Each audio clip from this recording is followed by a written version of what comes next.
Es momento de informarnos sobre temas importantes en medicina. 7:16 de la mañana, momento perfecto para recibir a excelentes invitados. Y por acá me acompaña quien es ya de casita, nuestro queridísimo doctor Javier Bravo, diabetólogo. Y hoy precisamente nos trae un tema muy interesante. Una de las primeras causas de enfermedades en nuestro país o comorbilidades, la diabetes mellitus en su totalidad. Estaremos hablando sobre la clasificación, los métodos diagnósticos y cómo usted puede diferenciar los diferentes tipos de esta enfermedad. Buenos días, doctor, bienvenido. Un placer verdaderamente tenerlo por acá.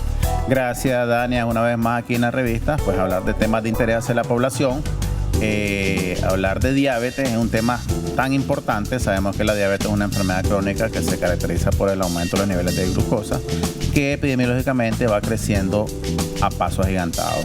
Ya para el 2040 van a ser el doble de lo que el día de hoy son, más una parte de un porcentaje que todavía no se han ido a chequear, que están ahí ocultos, pero que tienen factores de riesgo y pueden desarrollar la enfermedad, y por eso es que vamos a hacer en un cierto tiempo más de lo que son hoy en día. Excelente. Cuando hablamos de diabetes, hablamos de un trastorno, de una condición metabólica, de una enfermedad que se caracteriza por, uno, deficiencia de la producción de insulina o falta de acción de la insulina, o de ambas. Entonces, cuando hay un problema en este tipo, podríamos determinar de que este paciente ya puede sufrir de un problema de diabetes. Doctor, hasta el momento la palabra diabetes o azúcar en la sangre es un término bastante convencional. Creo que usted le pregunta a cualquier persona en la calle y sabe de qué se trata el azúcar alto. Sin embargo, hay personas que todavía desconocen el hecho de que esta enfermedad tiene clasificación o diferencia. ¿Cómo podemos resaltar cuál es la clasificación o cuáles son los tipos de diabetes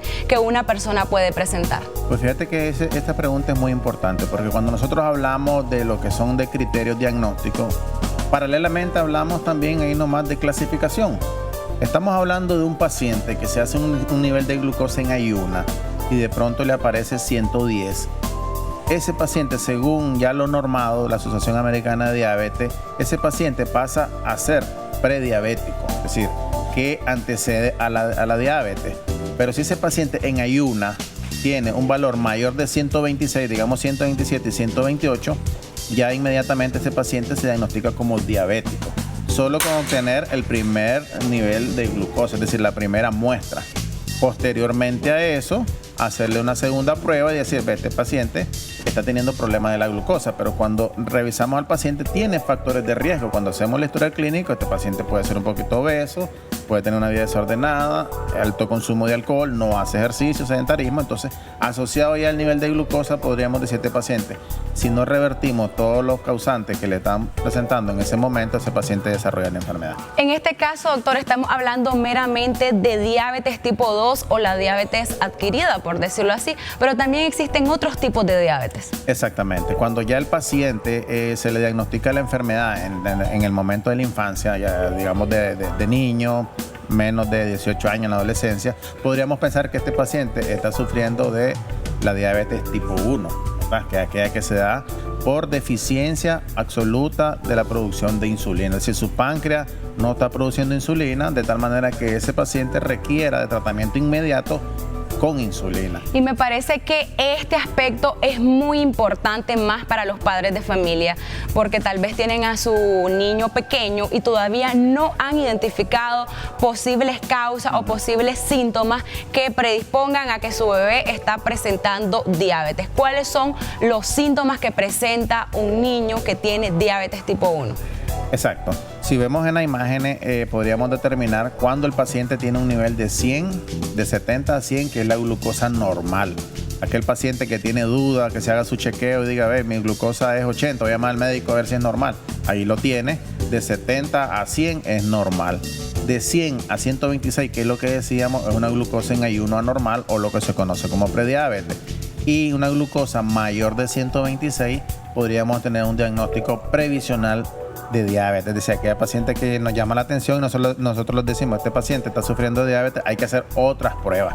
¿Como cuál? La prueba de tolerancia a la glucosa, que si en ese momento aparece mayor de 200, ya tenemos un diagnóstico previsional de diabetes. Todos estos resultados pueden cambiar en su momento si este paciente cambia los hábitos alimenticios. Todo esto, doctor, para realizar el diagnóstico oportuno de la diabetes. Exacto, con lo que tú decías, la sintomatología. Pacientes que tienen este tipo de resultados puede tener algunas veces mucha orinadera, mucha sed y sobre todo lo más común, doctor, yo pesaba 250 libras y fíjese que en un mes he bajado 20 libras.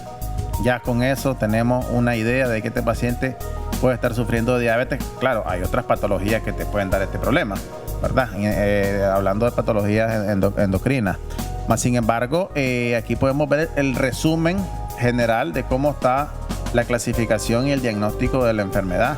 Podemos decir de que el paciente que tiene síntomas de diabetes y glucosa plasmática mayor de 200, en la consulta un paciente te llega así de inmediato, ya tiene mayor de 200 y ya este paciente se Pero estamos hablando en ayuna o luego de haber ingerido alimento. Estamos hablando de una glucosa plasmática casual. Casual se refiere el paciente que te llegó a las 10 de la mañana, que te llegó a las 2 de la tarde, o inclusive en la noche te dice, doctor, mire, yo tengo mucha orinadera, he perdido peso, mucha sed, me duele la cabeza, veo borroso, y le tomas la glucosa en ese momento y aparece mayor de 200, ese paciente ya es candidato a ser diabético. Prácticamente, doctor, también en la medicina lo esencial es la prevención y creo que es muy importante que identifiquemos cuáles serán los factores de riesgo para que una persona presente esta enfermedad y pueda chequearse a tiempo. Exacto, como vemos acá en la confirmación del diagnóstico, podemos tener de que las analíticas que se pueden hacer, ¿verdad?, se pueden repetirse y confirmar. Eso es muy importante porque el paciente también tiene duda. No, me lo voy a ir a hacer y ya cuando llega a la casa deja de comer azúcar y todo para que al siguiente día le salga normal, ¿me entiendes? Pero más sin embargo hay un examen que se llama hemoglobina glicosilada o hemoglobina A1C, que ese probablemente no se altere, aunque ande en ayuna o no coma nada o sí coma mucho, ese resultado va a ser el mismo. Si se lo hace hoy o se lo hace el siguiente día. Me gustaría que resaltemos de qué se trata este examen, que es meramente lo que nos va a reflejar, porque hay muchas personas que tal vez el médico para realizar el buen diagnóstico se lo envía y no se lo quieren realizar porque primeramente no saben de qué se trata este examen y segundo porque tal vez tiene un costo alto. Exactamente. La hemoglobina glicosilada, como la palabra lo dice, es la parte del eritrocito, es la parte de la sangre que se ve envuelta por grandes cantidades de glucosa. Es decir, que entre mayor cantidad de glucosa tenga el paciente en sangre, se adhiere más al eritrocito. De tal forma que cuando se va a hacer un examen de laboratorio, se cuantifica el porcentaje de eritrocitos, digámoslo, intoxicado, bañado, adherido, las moléculas de glucosa. Entre mayor cantidad encuentren de hemoglobina o de eritrocito contaminado de glucosa, mayor es el porcentaje. Entonces, ¿por qué se habla de que se hace cada 3 meses? Porque normalmente el periodo de vida del eritrocito es de 2 a 3 meses. Es decir, una vez que el eritrocito muere, ahí vienen otros eritrocitos más jóvenes, entonces, y ya no hay mayor cantidad de glucosa en sangre, entonces probablemente la hemoglobina glicosilada, que en ese momento baja.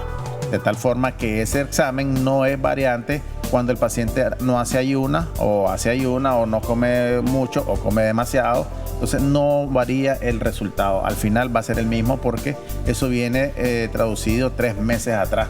Es decir, que el paciente que se haga la hemoglobina ahorita, aunque su glucosa en ayuna le salga 100, ¿verdad?, y le hace la glucosa, la hemoglobina glicosilada y le sale alterada, no significa que no vamos a tomar en cuenta la hemoglobina glicosilada, porque ese paciente ya viene con trastorno de la glucosa atrás. Ahí podemos ver la clasificación etiológica de la enfermedad, lo que tú decías. La diabetes tipo 1, que normalmente es mediada por inmunidad. Algunas diabéticas son idiopáticas, que pueden ser de otro origen inmunológico. Y el diabético tipo 2, como podemos ver, es del 90 al 95%. Entonces, ¿qué significa? Que el predominio de la diabetes es mayor el tipo 2 que el tipo 1. Hay otro tipo de diabetes, como lo que tú decías, que es la diabetes gestacional, la diabetes en el embarazo, ¿verdad? Pero ese se toma como un factor de riesgo posteriormente a ser diabéticos tipo 2. Hablando de diabetes gestacional, doctor, es un término bastante amplio y creo que necesitaríamos una sesión completa para hablar de este tema, pero me gustaría que solo resaltemos que si la diabetes en el embarazo desaparece una vez que la mujer da salida al producto o a la finalización del embarazo, ya sea a través de parto o de cesárea, o simple y sencillamente continúa siendo una diabetes. No, desaparece totalmente, siempre y cuando el paciente haga conciencia de que realmente lo que le pasó fue una alteración de la glucosa y que si sigue con los malos hábitos alimenticios, con el descuido, este paciente desarrolla diabetes en menos de 2 años.